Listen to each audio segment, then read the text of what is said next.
Okay, we're going. Hey, this is Pug Dog, and welcome to another episode of Adventures in Backpacking. I'm North Star. That sounds stupid. Hey, this is Pug Dog. And I'm North Star. And welcome to another episode of Adventures in Backpacking. If you would like to follow along with our Adventures in Backpacking.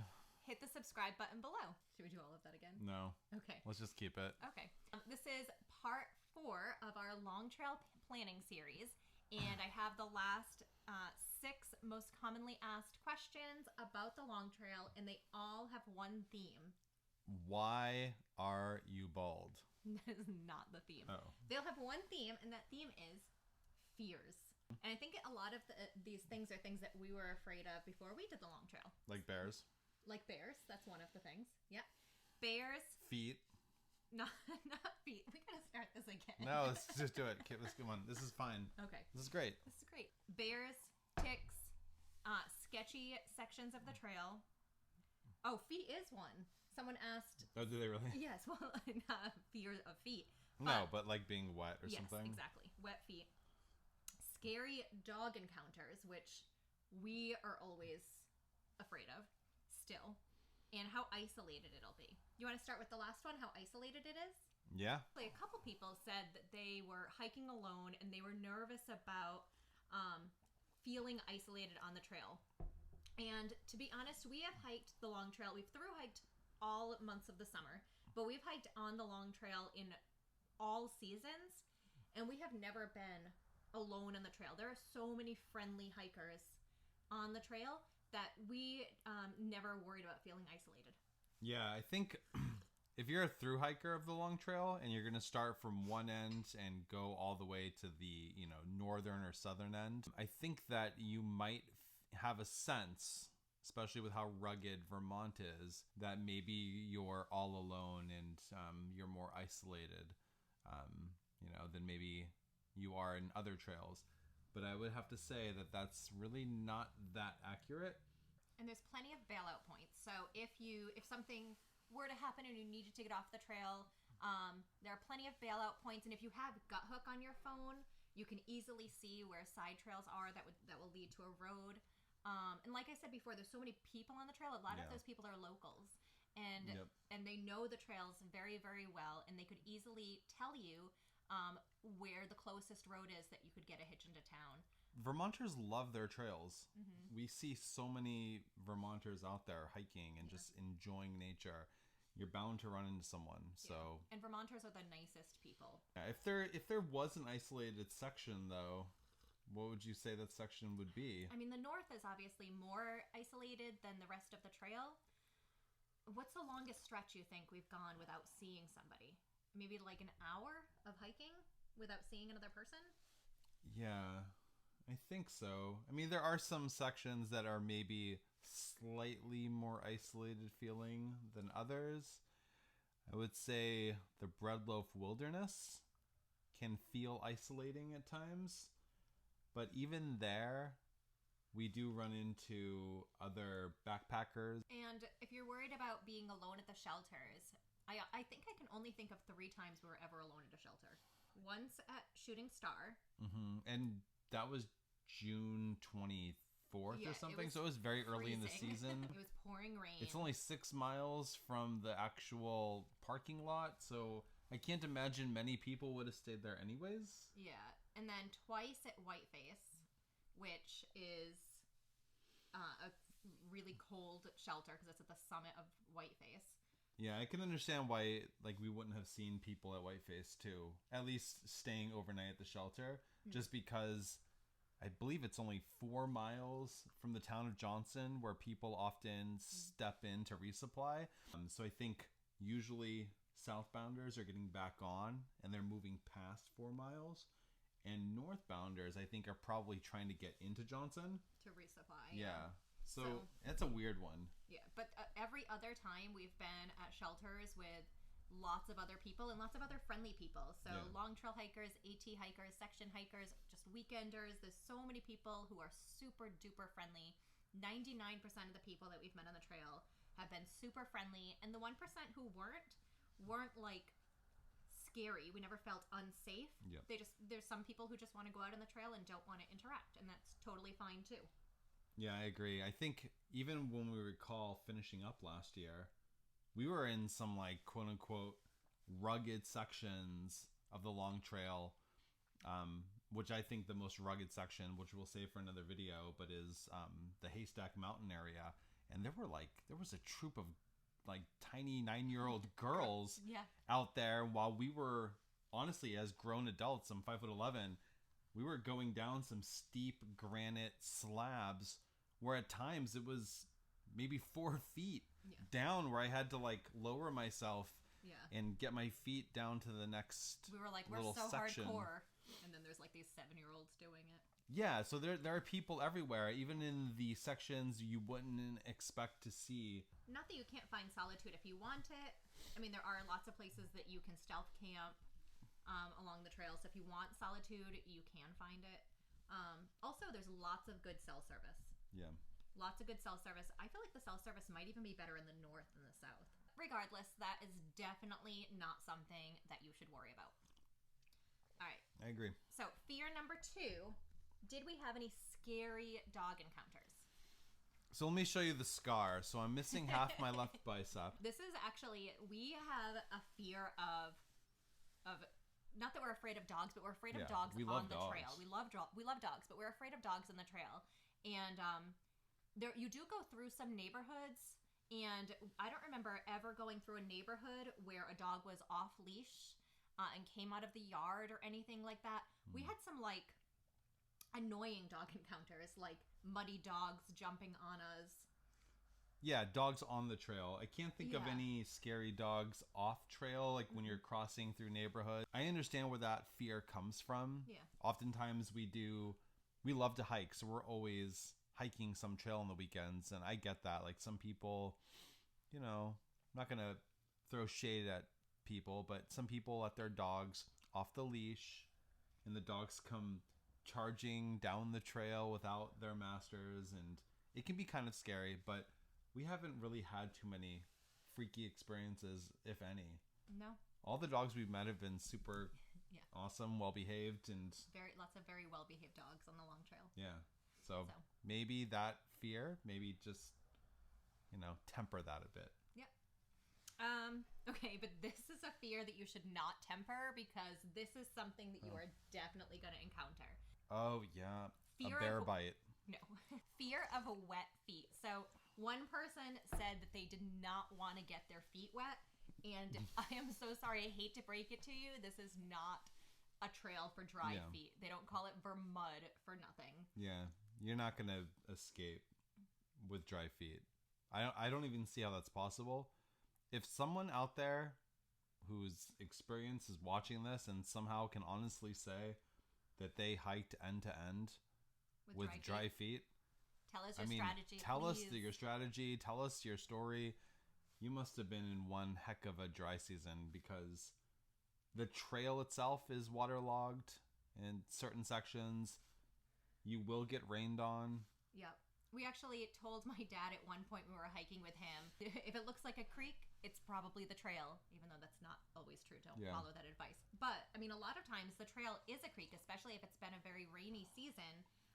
You're walking through water or you're walking through mud, and one of the someone on the Facebook group, probably Long Trail Hikers GMC community, said that we should recommend the Freedom Step, which is that first step in the morning where you just step right into the mud, and then you don't have to worry about it the rest of the day. The Freedom Step. The Freedom Step. Yeah. I haven't heard that before. It is good advice though, right? Instead of trying to avoid, just go right for it. You're gonna get muddy, and don't worry about it. Just hike. Yeah, and that might actually bring up a larger conversation about footwear choices. I would suggest, if you don't already, to do some practice hikes wearing a pair of trail runners or just running shoes. Something that's comfortable, but that's been a growing trend for at least 10 years now, if not longer. I think the breathable material will increase your chances of having at least drier feet. I know that when we hike the long trail in winter in boots, oh man, waterproof boots, which you have to have in winter, our feet are soaked. Not from sweat. Yeah, from sweat. I agree. Trail runners, it may not seem like the case, but they will dry out when you walk in them. They are less likely to dry out, I've found. Maybe this is just here in New England, maybe not in other places, but they're more likely to dry out the more you wear them. So, I think they're a good shoe to wear on the long trail because your feet are going to get wet, but they're going to dry out as you continue to walk. Yeah, if it's breathable, if it's a breathable material, you have a better chance at drying that material out than, say, trying to dry out a waterproof shoe that is designed in most cases to not allow water to seep in. So if you're sweating a lot inside of your shoe, it's going to be hard to get rid of that moisture, especially in a very humid environment like Vermont. So wet feet, I think it's more about managing wet feet and managing expectations. And just freeing yourself by not worrying about it. Don't try to avoid it. I think no matter what your physical limitations are, no matter what the trail gives you in terms of weather, it comes down to mental strength. Are you mentally strong enough to handle what the trail throws your way? Yeah. Are you ready to stop and say, all right, my feet have been soaked for 5 days straight. I'm on my third pair of socks, nothing's staying dry. Can I move past this? That's the real question. So yeah, so it's not a fear of it's not a fear of safety. It's not going to hurt you, but your feet will be wet. Another half of that question was, are there any high water crossings, like wading? And there's not. Yeah, I think there's only one I can think of where you probably will have to get your feet wet. It would be after Clarendon? Well, yeah, after Clarendon Shelter, somewhere in that area, there's a brook that you do have to cross, and in certain seasons, it can be quite high. It's not like fording a river in the Wonderland Trail or something like that. You'll be fine. You will have to get your feet wet. But, if you don't want to get your feet completely soaked, you could always take off your shoes. If you're using Crocs as camp shoes, you could wear those in there. So there's an option. So the next question has to do with ticks, and I actually learned something new recently. What'd you learn? Did you know that Vermont has the second highest number of cases of Lyme disease per capita?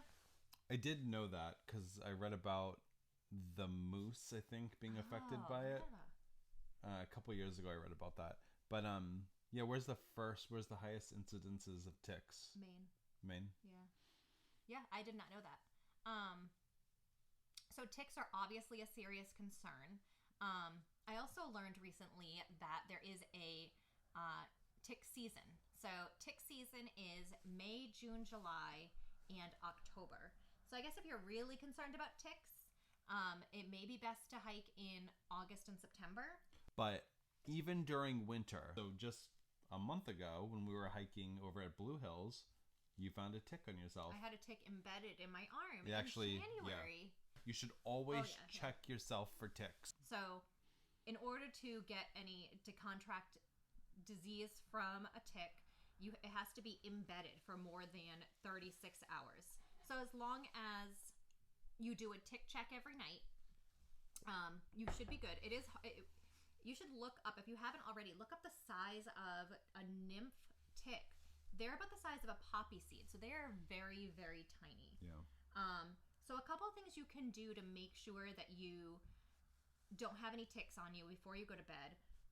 Something that we do is we do a tick check every night. It's a little bit easier if you have a buddy with you. Yeah, exactly. For some of the harder to reach or see areas. So we use our headlamp and we check all over ourselves and our clothes to make sure we don't have any ticks. And then we also wash up every night. So it is recommended that you take a shower. If you take a shower, you can usually get rid of most ticks. Obviously, there's no showers on the long trail. But because we do wash up, we have a greater chance of removing any ticks that have found their way onto our body. One thing that we don't do that a lot of people do is we don't use bug spray, just because I don't like the chemicals, and I know that's probably different than most people. We've talked to a lot of hikers that do various things for tick prevention. Permethrin Treatment of their clothes and gear is probably the most common and probably the most effective. You can either send your gear away to be treated with permethrin, or you can do it at home. But I think we've heard that sending it away is more effective, right? Yeah, if it's washed with it from factory, I think that sometimes some people have said that's a stronger coating. So, but we've never found a tick on ourselves on the long trail. Definitely carry a pair of tweezers though, in case you do find one embedded. They're pretty difficult to take out if you've never taken out a tick before. If you don't mind hiking in pants, you can hike in pants. And a lot of people also wear light colors so that it's easier for them to see a tick on their clothing. Okay, so the next fear is sketchy parts of the trail. So are there very sketchy parts of the trail, and what are the most sketchy parts of the trail? Yeah, I mean, this question, I think, is relative. Yeah, it's relative to your own experiences backpacking. So it's also relative to just how you're feeling that day, you know? That is such a good point. And you hit some section of granite slab rock and it's wet and slick, and you're not having the greatest of mornings and you're not in the right mental headspace. It's going to be very difficult to emotionally not let that maybe get to you. It's very easy to hear some of the stories about the long trail and its ruggedness and let that intimidate you. And I would say that I do not want to be a part of that intimidation. You can handle anything the long trail throws at you. You know, depending on who you're talking to, southbounders will say Whiteface is a horrendous climb, but going northbound, it's not so bad. The first time you do the Mansfield section with the ladders, that can seem scary, honestly. Take your time. Leave yourself plenty of time. Yeah, and I call it hiker goal mode. You just, like, whatever you want to call it. I get into a mind frame that, you know that there might maybe some sketchiness ahead, but I'm not going to fail, right? So I know the shelter I started at, and I know what my goal is, and I just try to stay focused and stay the course. So... And it is a rugged trail, so there might be times that you get, like, overwhelmed, or there's one ladder on the trail that this last year, it's before Montclair Glen going northbound, and like North Star was saying, there's some days that you're just, like, feeling off, and I climbed this ladder before climbing up. I had to climb down the ladder, and the ladder was wet, and it was slick, and for some reason, I just psyched myself out so much that I just started to, like, panic cry, and I was like, I can't do it.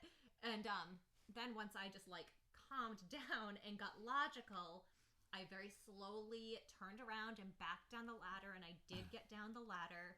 It was just one of those situations where I psyched myself out. So that's why talking about these sketchy sections, we definitely don't want to psych you out. They're all doable. Yeah. So I guess, like, maybe what we should say is everything is doable with the right frame of mind. If there were some sections to maybe just kind of be aware of as being physically challenging, we would say Mount Mansfield. I would say the Haystack Mountain area, being between Tillotson Camp and Hazen's Notch. I would say, to me, those are the singularly most unforgiving miles on the trail. Yeah, I would say that mile and a half leading to Tillotson, or those 4 miles from between Tillotson and Hazen's Notch, is the hardest section on the trail. Absolutely difficult. I believe it is a 6-mile section. Burnt Rock Mountain area itself is pretty physically demanding. They're all in the north. Camel's Hump, like the Bamforth Ridge area, is physically demanding. Camel's Hump can be physically demanding on the long trail. In some of these sections, I think we would both recommend not doing in inclement weather. So Mansfield and Camel's Hump and Burnt Rock, I think I would avoid in inclement weather. Yeah, I mean, or just go slow. I think the first year that we went and we summited Camel's Hump, it was wet. Yeah, I think you can handle it, but go slow. Whiteface, I think we mentioned that can be one that gets people sometimes. Go slow. I would say if you're going southbound, the trail is pretty mellow from Middlebury Gap on. southbound. And going northbound, I would say the trail gets progressively more challenging from after Middlebury Gap on, which, is also the halfway point. So yeah. But, I mean, it's a tough trail. There is going to be scrambling. There is going to be using your hands in some spots. But you can do it. I mean, it's totally doable. We're not, I don't know if you've seen our videos, like other ones. We're not like gifted, natural, like athletic, like cross-country runner, hiker people. You just, you have to have some, mental will. Yeah. All right, the last one. You ready for it? What everyone's been waiting for. Everyone's afraid of. Yeah, the bear thing. Bears. And I think everyone's cautious of the bears because no one wants to spook a bear. And that is the word that everyone uses when you come up on a bear. You spook it. Yeah. So it gets startled. It gets freaked. We usually try to be noisy when we hike. Periodically, we'll say, "Hey bear, hey bear." Yeah. Or just say something as you're, so great places to be a little bit more vocal would be going up or down, like an area where it might flatten out. As you're heading up, maybe start to talk a little bit more so that if a bear was up there grazing, maybe it didn't hear you because of the level change. Bless you. Or near water sources where it's noisy. Definitely want to be vocal so the bears hear you. I would say look at what Stephen Herrero, he's the leading bear biologist in North America. He has a lot of good advice about bears and bear activity. I think what a lot of people are really saying when they ask the bear question is they want information on how to just stay safe out there. I don't think anyone's really going out hiking scared that some bear, like Jaws in the movies is, hunting them down. I think people just want to be safe. Based on what I've learned from him, if you're hiking primarily alone, this is controversial and, everyone's going to have to make choices for themselves. I would say it might be a good idea to carry bear spray. Just in the event that you do come across a predatory male black bear that is hunting, you'd want to have some form of protection, like quick at hand. Usually people who do get hurt by bears, according to Dr. Stephen Herrero, usually those people are hiking alone. It also helps with for peace of mind. And it's not unfounded. According to the GMC, bear issues have been increasing along the Long Trail, and a lot of it has to do with it's not a bear problem. According to the GMC, it's a hiker problem. So I would agree with the GMC on that one. People not following leave no trace. We've seen, unfortunately, so much trash at shelters and people leaving behind food and wrappers. We've seen people, if you're one of these people, it's probably you're not doing it on purpose. It's a learning thing. We've seen people who say that they're all about leave no trace, and in the same conversation, they take the remnants of their tuna package and throw it, 2 feet in front of the shelter, the remains. Same thing with like ramen noodles. So I think that everyone needs to be a little bit more educated on not leaving behind food refuse. If you're leaving food scraps behind, you're sending a poor signal to the bear that, food can be found here. And the worst thing that can happen is a bear associating humans with food. And speaking of sending signals to the bear, the GMC actually recommends that you do not eat in your tent, that you do not eat in the shelter, that you don't cook near your tent.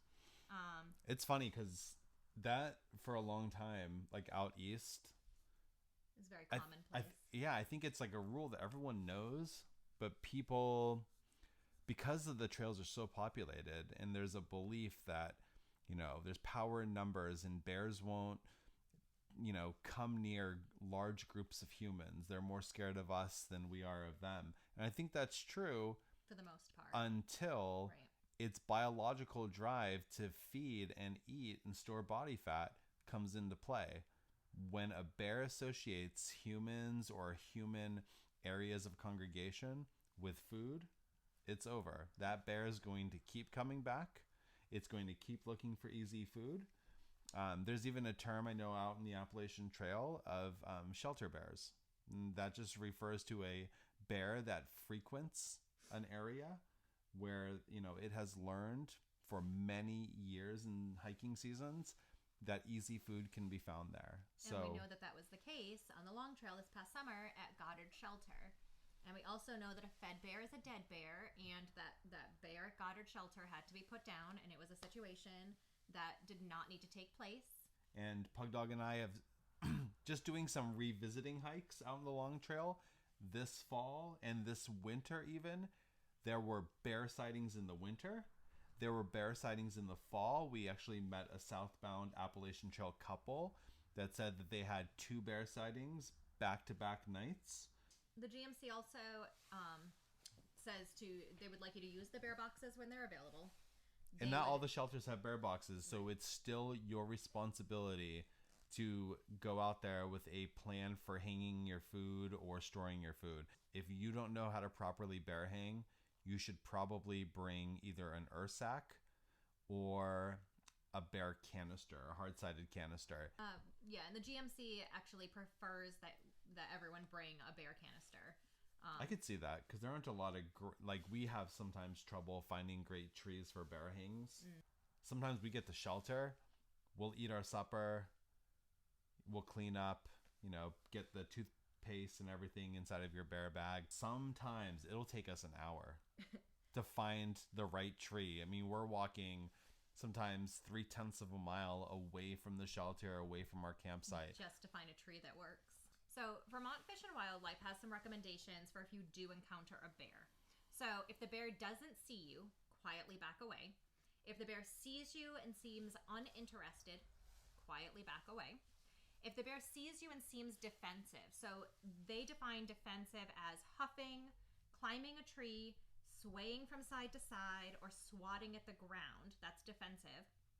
To speak in a calm voice and back away slowly. If the bear becomes aggressive and approaches you, make yourself look bigger and back away. If the bear continues to follow you, stand your ground, continue to talk in a calm voice, and then I feel like they always say this, whenever you read recommendations for bear attacks. If the bear attacks, fight back. I feel like that's obvious, but it says fight back with anything that you have, any tools that you have at your disposal. Hopefully it doesn't ever come to that in Vermont. I don't think anybody's ever been attacked by a bear in Vermont. And hopefully it stays that way, but something to take into consideration. So Pug Dog and I had the most unnerving bear experience this past summer. It was our second day on the Long Trail. It was our first day on the Long Trail. And we were heading towards Melville Newheim Shelter. We had just taken a lot of photos at a a beaver bog area. Pug Dog was maybe 10 yards ahead of me, and there were 2 juvenile black bears charging our way. One kind of actually charged and then ran diagonally away from us, and the other one, it was running towards us, and at about, I want to say 5 feet from where we were stood frozen in our tracks, did it make a quick right angle out of there. It went up a tree, down a tree, and then into the woods. They were obviously super scared as well, these bear cubs. I think I startled them. I think you did too. Because he wasn't facing me on the trail, and then I walked along, and then I saw him, and I was like, oh! And he turned around. So I don't think he heard or saw me because we were coming up from the hill. Bears are there. They're growing in population sizes. If you do any research about Vermont, you'll see that the black bear population is exploding right now. You have to make smart choices. I think if you're alone, absolutely carry bear spray. Know how to take care of your food when you're out there. Don't hike quietly. Yeah, and that doesn't mean go making a ruckus when you're out in the woods, but every once in a while, hey bear. And I think that covers all the fears on the trail. There's really nothing to be fearful on the long trail. I mean, part of the hike is the challenge, and that's what makes you feel like really proud of yourself when you've done it. So of course there are some things that are not easy about the long trail, but things to be afraid of. That covers all of your questions. So if you have any more questions that we can make a third frequently asked questions video, let us know in the comments below. Enjoy the planning. I mean, this is one of the best parts about, organizing a long trail hike of any type, whether sectioning or end to ending. The planning stage, Yeah. It's a part of the fun. Thanks so much for watching. Thank you so much.